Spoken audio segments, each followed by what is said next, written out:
Cleveland Cavaliers face aux New York Knicks. Encore une fois, dans l'ordre, bien sûr, des arrivées dans le classement. Pardon, je perds mes mots. On commence tout de suite par l'identité des équipes. Cleveland, une des rares équipes, mais comme Philadelphie qu'on citait juste avant, une des rares équipes top 10 offense, top 10 defense sur la saison, puisqu'ils sont 7e à l'offensive rating avec 116,7 points marqués sur 100 possessions, 7e de la ligue du coup, je le répète. Et du côté du defensive rating, ils sont tout simplement premiers avec seulement 111 points encaissés sur 100 possessions toujours. Une défense confirmée maintenant avec Evan Mobley et Jarrett Allen comme un système de Twin Tower défensive très switchable et qui peuvent et l'une et l'autre se remplacer, se complémenter bien sûr. Evan Mobley qui, s'il en est un candidat DPOY, mais je ne rentrerai pas dans ce débat-là, je vois qu'il agite presque tout autant que celui du MVP, et à côté de ça, c'était surtout le renouveau offensif avec Donovan Mitchell, une greffe qui était très attendue, qui a plutôt bien marché, on peut le dire, puisque vraiment les Cavs ont fait un bond de ce côté-là du terrain, avec, je ne peux m'empêcher de le mentionner, certainement un petit bémol, une offense qui, je trouve, devenait par moments très stéréotypé, on peut le dire, sur de l'ISO. On voyait ça déjà à l'époque du Jazz avec Donovan Mitchell, mais aussi avec Darius Garland cette saison, et aussi un Darius Garland qui, malheureusement, en tout cas c'était un de mes regrets personnels, avait tendance certainement à s'effacer un petit peu pour laisser la place à Donovan Mitchell, et je trouve qu'on avait un petit peu moins de liant, du coup un petit peu moins de playmaking, et une offense un petit peu plus statique. On a vu également, et c'était d'autant plus visible dans le match face à un des matchs face aux Nuggets, où les deux arrières avaient tendance aussi parfois à oublier de responsabiliser leurs intérieurs, Evan Mobley en tête, qui justement dans le match face à Denver, et je le prends comme exemple parce que c'est assez parlant, nous a fait la chanson pendant 3/4 temps, et il était certainement en marche pour nous marcher dessus sur le 4e, et du coup certainement gagner, on va le dire. Et puis les deux arrières ont totalement oublié leur intérieur, et ça a été à notre grand bénéfice puisque ça nous a permis de nous imposer, et c'était pas forcément un cas isolé du côté des Cavs cette saison. Donc une offense plutôt bonne, voire très bonne, et viable pour les playoffs a priori. Un petit bémol néanmoins à notifier. Du côté des Knicks, est-ce que tu as suivi un petit peu les Knicks, Jérémy ? Moi, j'ai un peu rattrapé la saison, notamment grâce à un très bon podcast, le Basket Lab, que je vous enjoins à voir, avec un épisode sur les Knicks pour parler des 10 stats de la saison. Je vous invite bien évidemment à aller écouter ça, c'était très intéressant. Big up à Guillaume, bien sûr. Est-ce que les Knicks, ça te parle un petit peu ? Est-ce que tu as vu à quel point c'était étrange la saison des Knicks, avec, sans spoil, une top offense, une défense moyenne sous l'ère Thibodeau, ce qui ne s'est pratiquement jamais vu. Ah, mais j'étais assez intrigué parce que finalement on disait depuis des années que cette équipe elle franchirait pas un cap tant qu'elle aurait pas un playmaker, en tout cas un meneur de jeu de standing, et l'arrivée de Jalen Brunson qu'on aime beaucoup dans l'équipe à New York, on avait un petit peu envie de voir comment ça allait se passer, et effectivement ça a transformé l'équipe comme on pouvait s'y attendre, déjà parce que ça a offert une première option offensive qui l'avait montré l'année dernière avec Dallas, était capable de très bien gérer l'absence d'une star à ses côtés, et en plus ça a permis je pense la renaissance de Julius Randle à côté, qui est un petit peu le Julius Randle de la saison 2020-2021 qui marchait un petit peu sur l'eau, et du coup contre toute attente une équipe menée par Thibodeau en 2023 redevient une top offense NBA. Alors effectivement dans l'animation offensive c'est loin de certaines grosses attaques, on est par exemple assez loin de Sacramento je trouve dans l'animation offensive, mais de par effectivement ce Julius Randle qui marche sur l'eau, et ce Jalen Brunson qui est excellentissime toute la saison, et qui est capable de fixer le jeu et de vraiment trouver ses coéquipiers. New York devient une bonne attaque, et en plus grâce à une domination du rebond assez saisissante, ils arrivent en fait à vraiment passer dans la catégorie top 5, et du coup à survivre à une défense qui est pas si bonne, et à se faire une place durablement dans la conférence Est. au point de presque avoir arraché l'avantage du terrain et ne pas avoir baissé de régime comme ça peut arriver à des équipes de Tom Thibodeau qui des fois sont un petit peu usées, arrivées aux 2 tiers de saison. Bah là non, ça s'est très bien passé et on a une équipe de New York qui vraiment, en début de saison, on n'aurait pas cru, mais qui vraiment a toutes ses chances dans cette série. Tu l'as dit, une grosse domination au rebond offensif, ça fait partie des équipes, un petit peu à l'instar de Memphis ou Toronto, qui jouent énormément le jeu des possessions, comme on le dit, donc en compenser en fait une faible réussite au shoot, hein, globalement, puisqu'ils sont 20e à l'EFG, avec 54,3% seulement, donc une moyenne plutôt faible même d'ailleurs. Ils compensent du coup, comme tu l'as dit, en étant extrêmement bons au rebond offensif. Ils sont deuxième dans la ligue au pourcentage de rebonds sur leur shoot manqué. Et à côté de ça, parce qu'il faut ajouter ça, aussi peu de turnover, peu de pertes de balles. 13,1% de pertes de balles, cinquième de la ligue dans ce domaine. Et à côté de ça, Jalen Brunson, superbe saison.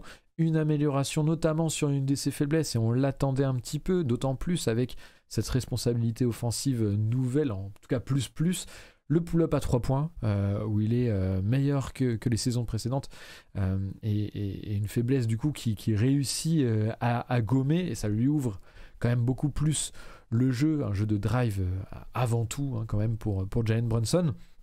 Et puis, de très bons connecteurs. Encore une fois, petit big up au basket. Je sais que Guillaume adore que j'en fasse la pub. Très bons connecteurs en les personnes de Quentin Grimes, bien sûr.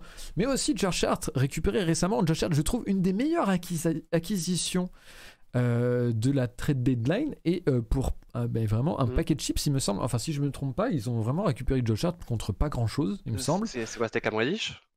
Voilà, Non. c'est exactement, Oui, c'est ça. QFD. Ouais, c'est ça. et vraiment, très très bonne acquisition, je trouve, du côté des Knicks. Et un atout potentiellement défensif également. Cam Reddish plus pic 2023. Ah, il y a quand même un petit pic. Après, à voir, okay. à voir du coup le pic 2023, comment il est, s'il est protégé ou pas. Mais malgré tout, je trouve que c'est plutôt une bonne acquisition du côté de ces Knicks. Les Knicks qui, on parlait d'identité et de ce jeu de possession avec rebond offensif et limitation des pertes de balles, j'ai noté comme point clé, comme match-up vraiment très important, les Knicks peuvent-ils garder cet avantage du jeu des possessions, que ce soit sur le rebond offensif, mais aussi en gardant des pertes de balles limitées face à cette équipe des Cavs, ce qui pour le coup joue plutôt grand avec Mobley, avec Allen, c'est un peu leur marque de fabrique, qui, malgré tout, est dans une moyenne basse pour le rebond offensif concédé à l'adversaire, puisqu'ils sont 20e dans la ligue, avec 27,1% de rebond offensif concédé à l'adversaire. Pas forcément une très bonne note. Est-ce que c'est pas un petit peu du relâchement de saison régulière, avec un box-out un petit peu aléatoire, ou est-ce que c'est une vraie faiblesse que les Knicks vont pouvoir exploiter ? Je sais pas trop, je sais pas ce que t'en penses. J'ai tendance à me dire qu'en fait ça va se resserrer un petit peu avec le jeu de playoff, etc. Avec deux Twin Towers comme ça et quand même de la taille. Je pense aussi, Isaac Okoro est un petit peu petit, mais peut-être Dean Wade est assez grand et plutôt pas trop mauvais en rebond. En tout cas, ça ajoute de la taille, on va dire. C'est pas non plus ses qualités premières, mais bon, ce sera toujours ça de prix. Je me dis, il y a quand même peut-être une amélioration, une marge de progression du côté du rebond offensif, du côté de ces Cavs, et je suis pas sûr que Mitchell Robinson et l'équipe des Knicks puissent garder trop cet avantage-là. Qu'est-ce que t'en penses ? Je m'étais dit la même chose que toi en voyant l'affrontement. Je me suis dit, c'est pas de chance pour eux parce qu'ils comptent beaucoup sur le rebond et que Cleveland, ils ont leur Twin Tower, donc forcément ils doivent être eux aussi assez bons dans l'exercice. Et en regardant, j'étais assez saisi. En fait, c'est une des équipes qui perd vraiment la bataille du rebond et qui est une des équipes les moins efficaces de la ligue dans le domaine, ce qui était assez contre-intuitif. Et je suis pas sûr en fait que Cleveland va vraiment pouvoir équilibrer très facilement la tendance, dans la mesure où j'ai l'impression qu'ils n'ont pas la même profondeur que New York. Et donc potentiellement, dans l'intensité des 48 minutes, New York a vraiment toujours son épingle à tirer dans ce domaine-là. Parce qu'ils ont Hartenstein qui fait une excellente saison, ce qui me trouve un petit peu Pas bon. Et, Je et t'avais que, prévenu. ouais, ouais, ils ont une multitude même d'ailiers qui sont plutôt des joueurs assez durs au mal, comme Josh Hart par exemple, qu'ils ont récupéré, et qui peuvent leur permettre de maintenir cette intensité. Si c'est pas de dominer pendant les 48 minutes, de dominer les minutes du banc et des fois même les minutes des titulaires qui vont, à mon avis, être plus essorés côté Cleveland. Et ça peut être inattendu que côté New York. Une impression du coup voilà, qui se fait un petit peu corriger par les stats et certainement quelque chose à voir du côté des Knicks et pour les supporters des Knicks, le rebond offensif ça va être intéressant. L'autre penchant de ce jeu de possession très important du coup pour les Knicks pour pouvoir garder une offense viable et assez efficace pour emmerder ces Cavaliers, on peut le dire, hein, c'est de garder des turnovers et des pertes de balles faibles. Là-dessus, par contre, je trouve que il va y avoir un vrai client en face parce que c'est un des avantages des Cavs que d'être très bon dans cet exercice-là, puisqu'ils sont troisième de la ligue au turnover provoqué, 16,3%. Et pour le coup, les Knicks pourraient avoir un petit peu plus de mal de ce côté-là. À côté de ça, les Knicks, il faut aussi voir qu'ils sont bons dans l'exercice pour une raison assez simple, c'est que après l'initiation et le décalage créé par la Jalen Brunson, les passes sont assez rapides, se font assez rapidement grâce à ces ailiers dont on parlait, hein, Quentin Grimes, Josh Hart, même Randle en réalité au niveau du passing sont plutôt assez bons de ce côté-là du terrain et réussissent à amplifier le décalage assez rapidement sans forcément prendre trop de risques. C'est pas une offense complètement en mouvement comme on peut le voir chez Denver, chez les Kings, chez les Kings Sacramento bien sûr, mais chez les Warriors également. Et donc du coup, ça va être intéressant de voir à quel point les Cavs peuvent un peu casser le nombre de ces possessions en pariant sur les turnovers des Knicks. Ça va être deux batailles intéressantes en tout cas, avec potentiellement un rebond offensif, on l'a vu un petit peu plus en faveur des Knicks, et quelque chose à surveiller du côté des turnovers avec une défense agressive du côté des Cavs et notamment un joueur là-dedans, Okoro. Est-ce que ce serait pas un des meilleurs défenseurs de Brunson avec une viabilité playoff encore à confirmer? Bien sûr, Jalen Brunson c'est l'initiateur de tout le jeu offensif des Knicks. Et finalement, dans les match-ups, il a été plutôt en difficulté face à l'ailier des Cavs.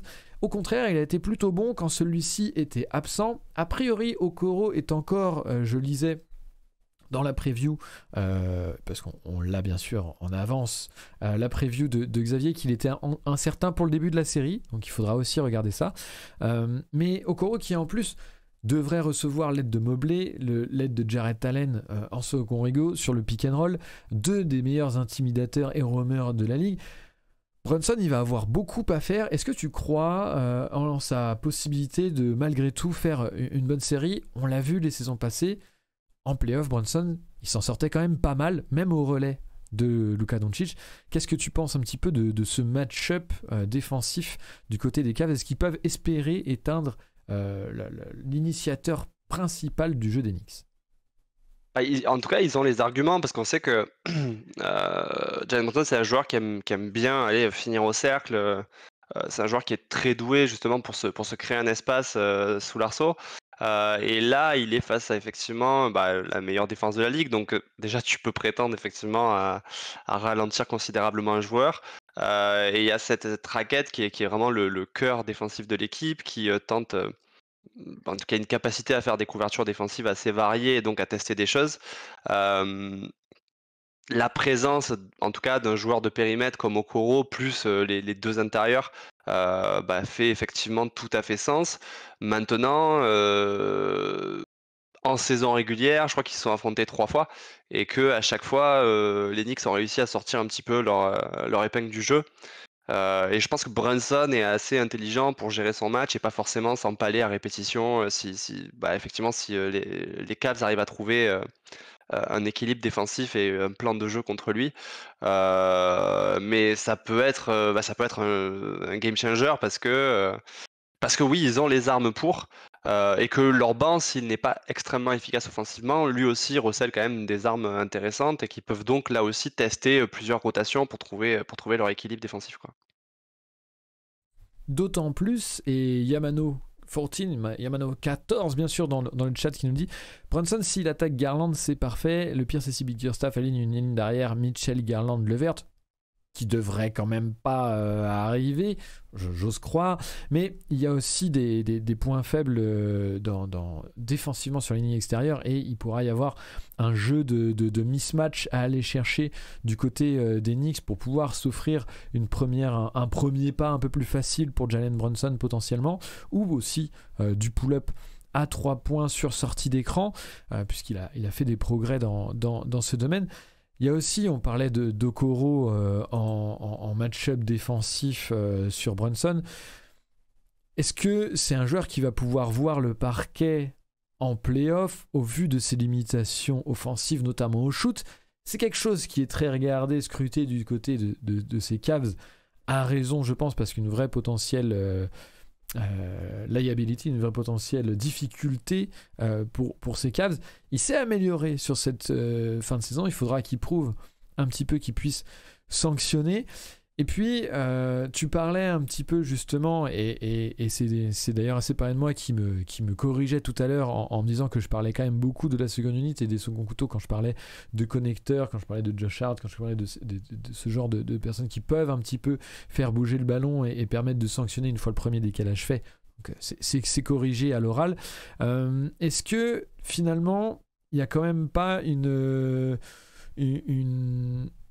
difficulté pour ces Knicks? Moi j'ai un petit peu peur de l'FG, du pourcentage au shoot de cette équipe une fois sorti des décalages créés par Jalen Brunson, et je me dis qu'en fait si Jalen Brunson est bien contenu défensivement par les Cavs, et je pense qu'ils ont les armes pour en fait réussir à le maintenir dans des match-ups défensifs difficiles, est-ce que à côté les Knicks seront capables de sanctionner? Qu'est-ce que tu en penses? On parle par exemple notamment de Julius Randle qui fait une saison plus ou moins réussie. Moi j'aurais tendance à nuancer ça, je trouve que bon, voilà, sur la prise de décision j'ai toujours du mal avec ce bon ami de Julius. Qu'est-ce que tu en penses un petit peu, Jérémy, de tout ça? En fait, effectivement, il y a cette limite-là, c'est-à-dire est-ce que si ils arrivent à contenir Jalen Brunson, il y a un vrai relais derrière lui. On sait que Julius Randle, comme tu dis, dans la prise de décision, c'est pas exceptionnel. Et finalement, le gros échantillon qu'on a de lui en tant que leader offensif d'une équipe de playoff, c'était 2021 et ça avait viré au désastre. Ça pourrait être le cas quand tu peux mettre Evan Mobley en défense sur lui. Mais en même temps, je me dis, en face, il y a une autre problématique, c'est comment tu fais pour attaquer à 4, parce que finalement ils ont toujours cette problématique sur les ailes où ils n'ont pas vraiment de joueur qui peut rentrer et apporter une option offensive solide, si ce n'est Caris Levert qui te coûte extrêmement cher dans le decision making lui aussi et défensivement. Donc je pense que les deux équipes ont une impasse potentielle et probablement que la série va se jouer sur quel maillon va dérailler. Côté Knicks, c'est effectivement est-ce que Jalen Brunson peut faire du Jalen Brunson toute la série et maintenir ses standards de saison régulière. De l'autre côté, c'est est-ce que si Garland ou voir Donovan Mitchell, qui en général survit très bien, son jeu survit très bien au playoff, venait à être correctement contenu, qui va step up et comment tu vas réagencer ton attaque.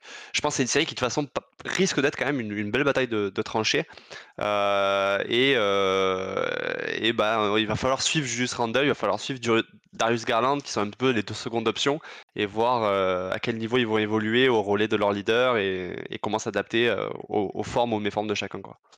Tu parlais du relais des leaders et effectivement de l'autre côté, qu'en est-il de la défense sur Donovan Mitchell? On a du personnel défensif intéressant du côté des Knicks, Quentin Grimes, Josh Hart, des joueurs qui défensivement, individuellement sont intéressants. À côté de ça, collectivement, la défense des Knicks n'a pas vraiment convaincu. La saison était plutôt moyenne. Est-ce que c'est aussi les limites de la couverture défensive en drop avec Mitchell Robinson qui finalement est un petit peu limité dans le domaine, ou qui, s'il peut être intéressant, ne te permet pas de passer un certain cap?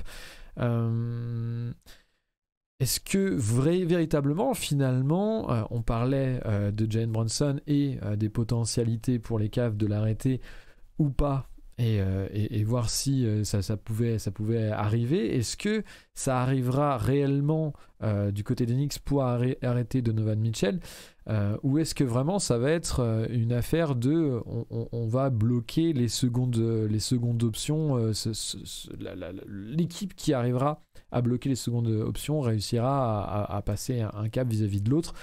Est-ce que par rapport à la défense des Knicks vis-à-vis de ces Cavs et ces match-up là, est-ce que tu vois d'autres choses? Est-ce que tu vois d'autres possibilités pour les Knicks?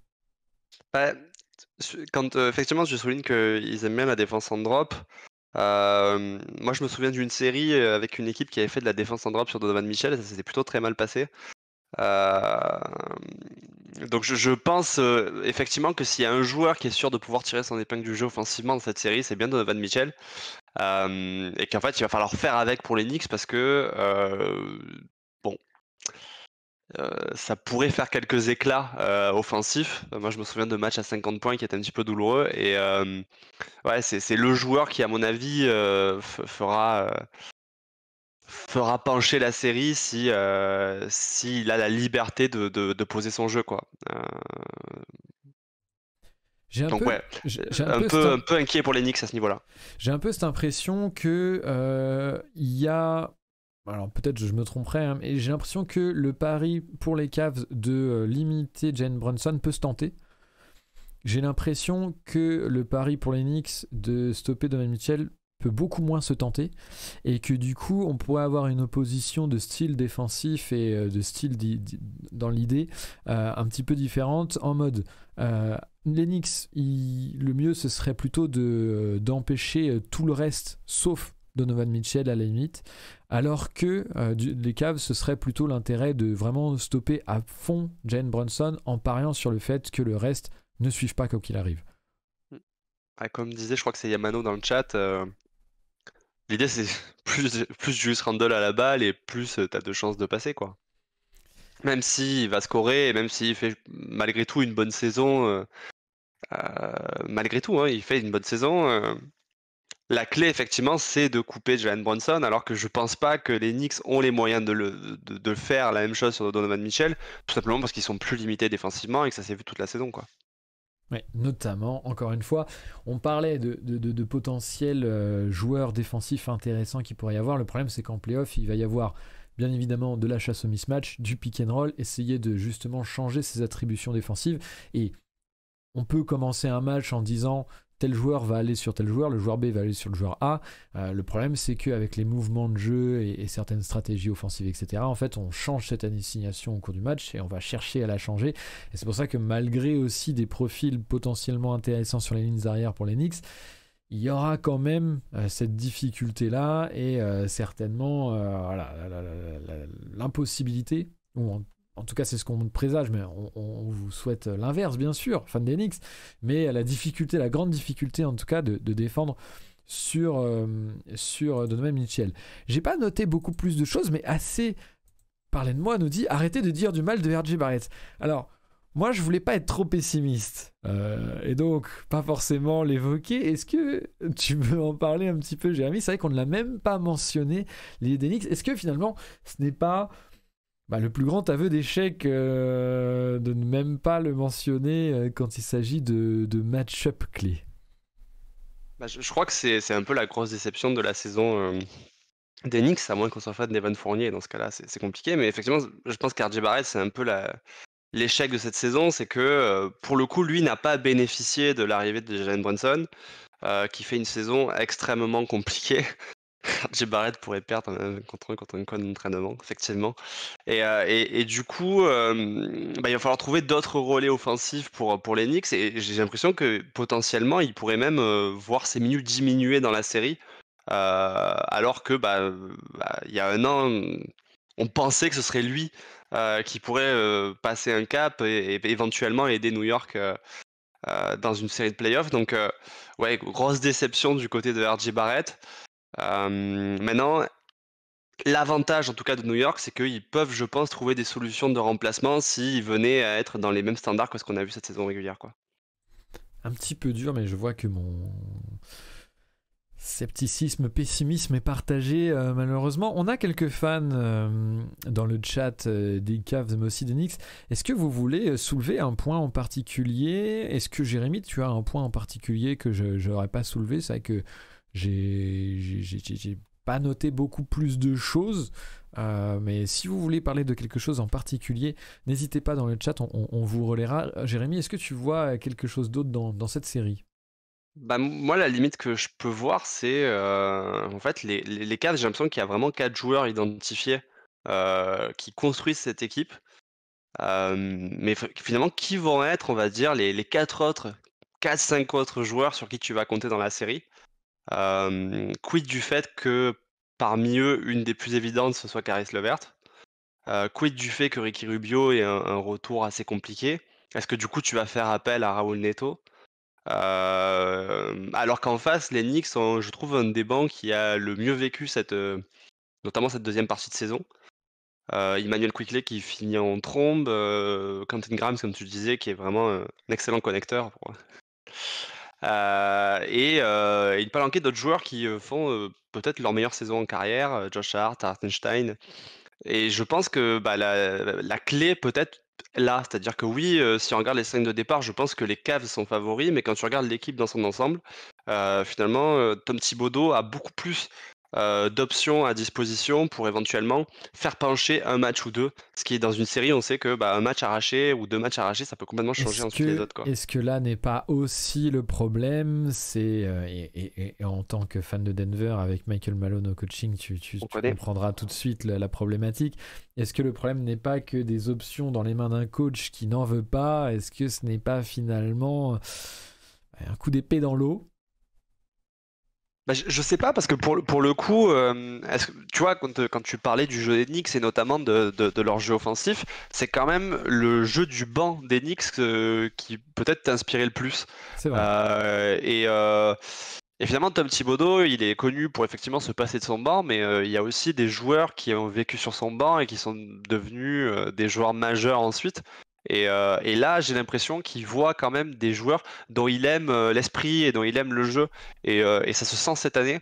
Et c'est peut-être, je pense, la plus grosse évolution en fait qu'a eu New York en dehors de l'arrivée de Jalen Brunson, quoi.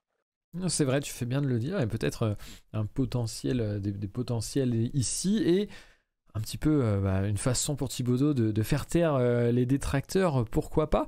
On parlait dans le chat justement, ça va me permettre de leur donner la parole. Tu parlais justement de cette profondeur de banc et des possibilités qu'il y a, et certainement un avantage Knicks de ce côté-là du terrain.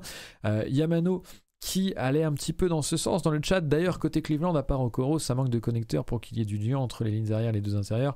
J'ai cru à Lamar Stevens un moment. Loxy qui lui répondait que Osman, Neto et Wade pouvaient un petit peu jouer ce rôle-là.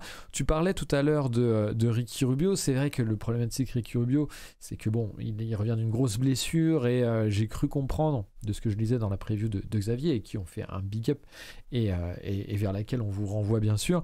J'ai cru comprendre que son retour était un petit peu compliqué, alors qu'on nous dit aussi dans le chat que Danny Green revient bien. C'est vrai qu'effectivement il pourrait y avoir quelque chose d'intéressant là-dessus. C'est aussi quelque chose qui pourrait être intéressant pour les Cavs, par rapport aux Cavs en tout cas, par rapport à la suite globale des playoffs, si jamais ils venaient à passer ce tour-là, c'est de voir si effectivement les titulaires ne jouent pas trop, ne sont pas trop impliqués à un moment, si il peut pas y avoir cette surresponsabilisation, et notamment avec un jeu aussi stéréotypé offensivement, et on parlait dans le chat tout à l'heure à raison de JB Bickerstaff, qui n'est pas vraiment reconnu pour être un génie créatif offensif, et donc du coup peut-être d'avoir de l'ISO en permanence, ça pourrait être une déresponsabilisation de certains, surresponsabilisation d'autres. Ça peut aussi jouer peut-être, je pense à ça en parlant, pour les Cavs sur peut-être aussi le plus long terme. Est-ce qu'il y a autre chose que tu veux voir dans cette série, quelque chose qui t'inspire particulièrement, quelque chose que tu aurais envie de voir ou que tu vas surveiller de plus près dans cette série, Jérémy ? En réalité, je pense que c'est un des points qu'on a le plus discuté, c'est-à-dire est-ce qu'ils arrivent à neutraliser Jalen Brunson et auquel cas comment les Knicks vont réagir. Parce que on avait beaucoup discuté de Julius Randle en 2021 et j'ai bien envie de voir comment ils peuvent trouver des solutions et s'ils sont capables de ça, parce que dans les faits, voilà, tu mets en avant le coaching de Bickerstaff, mais je pense que c'est une série où le coaching va finalement avoir beaucoup moins de place que ce qu'on peut voir des fois. Et donc, il suffit d'un petit coup, d'une petite bonne idée de rotation, d'une petite bonne idée de système à mettre en place, et des fois, peut-être la série peut basculer là-dessus. Donc, ouais, comment les Cavs vont défendre sur Jalen Brunson, comment les Knicks réagissent si Jalen Brunson voit vraiment son efficacité chuter. Non, je suis assez d'accord avec toi. J'ai hâte de voir ça, d'autant plus que ce serait vraiment une confirmation finale, je trouve, pour Jalen Brunson de le voir réussir à gérer potentiellement cette défense-là, parce que je trouve qu'on l'avait déjà vu. Moi, je l'avais déjà trouvé très convaincant au relais de Luka Doncic les saisons passées, et à la surprise assez générale, il fait vraiment que mentir les pronostics à chaque fois, et il y en a qui doutaient déjà un petit peu de cette saison Onyx avec plus de volume et de responsabilité. En tout cas, une responsabilité première d'initiateur. Donc, je suis très heureux de voir ça. Et puis, moi, je ne peux m'empêcher, hein, alors, je suis désolé, mais l'aspect divertissement, Julius Randle, bon, j'ai vu d'un coup que tout le monde disait qu'il faisait une bonne saison. Je suis un petit peu voilà, sceptique, moi, et donc je vais attendre de voir comment ça va se passer, Julius Randle, cette série, et je serai le premier à faire un mea culpa si jamais je vois qu'effectivement Julius Randle joue comme il faut sa situation de seconde option et les situations qu'il pourra obtenir justement vis-à-vis de cette défense des Cavs. Et bon, malheureusement, j'aurais bien... Moi, j'aime beaucoup Darius Garland. Je suis un petit peu un de ceux qui est déçu malgré tout. Alors, en n'étant pas fan de la franchise, hein, donc c'est bien simple de le dire comme ça. Un petit peu déçu de voir son rôle limité aussi par la venue de Mitchell. Bien évidemment, c'est mieux pour eux hein, en termes offensifs, très certainement. Mais c'est vrai que voilà, je préfère voir Darius Garland balle en main et avoir vraiment la pleine responsabilité de la chose. Mais c'est un petit peu un point de vue d'hipster pas très intéressant, et encore moins quand on est fan de la franchise. Donc j'admets un petit peu que c'est pas forcément très, très intéressant de ma part à notifier. Petit prono du coup de ton côté. Ah, je commence. D'accord. Vas-y, commence. Petit prono de mon côté. En plus, j'ai pas du tout réfléchi, donc je suis vraiment. J'aimerais bien un upset, mais j'ai un peu peur que Donovan Mitchell fasse. Ah, moi je vois bien le. Allez, j'espère voir un match 7. Allez, ce sera le match 7 du premier tour. Et je vais parier sur les Cavs, malgré tout. J'espère plus que je ne pronostique hein, pour le coup, mais un petit 4-3 Cavs, ça me botterait bien cette série. Ok. Ah ouais, il y a 2 jours, je crois, je me suis fait le jeu des pronostics et assez naturellement, je me suis dit oui, Cavs 4-2. Et puis, en regardant la série d'un peu plus près, j'aimerais bien voir l'upset. Et je me dis, en vrai, New York en a les moyens. Ça dépend beaucoup de Jalen Brunson, mais l'année dernière, autant contre Phoenix que contre Utah, ce qui était peut-être moins une grosse performance, parce que les extérieurs s'amusaient bien contre Utah, il a été assez impressionnant. Et il y a cette profondeur. Moi, je crois que ce manque de profondeur des Cavs, c'est un petit peu ce qui va les tuer. Il y a beaucoup de joueurs qui ont, je pense, chuté cette saison. Et je crains que ça leur coûte cher. Donc, allez, je prends un peu le pari de dire que les Knicks sortent vainqueurs. Eh ben, on est deux à. Non, toi, tu pronostiques les Knicks, mais on est deux à voir quand même une série disputée et intéressante. De toute façon, c'est, comme on l'a dit en préambule, une de celles qui nous hype le plus. Est-ce que dans le chat vous êtes chaud pour cette série, alors que je ne peux que vraiment parler de ce magnifique jeu de mots, enfin pour ceux qui auront la référence plutôt, vous voyez les Cavs se rebiffer, point d'interrogation. Ce sera la question qu'on laissera pour bien sûr les commentaires YouTube, n'hésitez pas, c'est juste en dessous de la vidéo.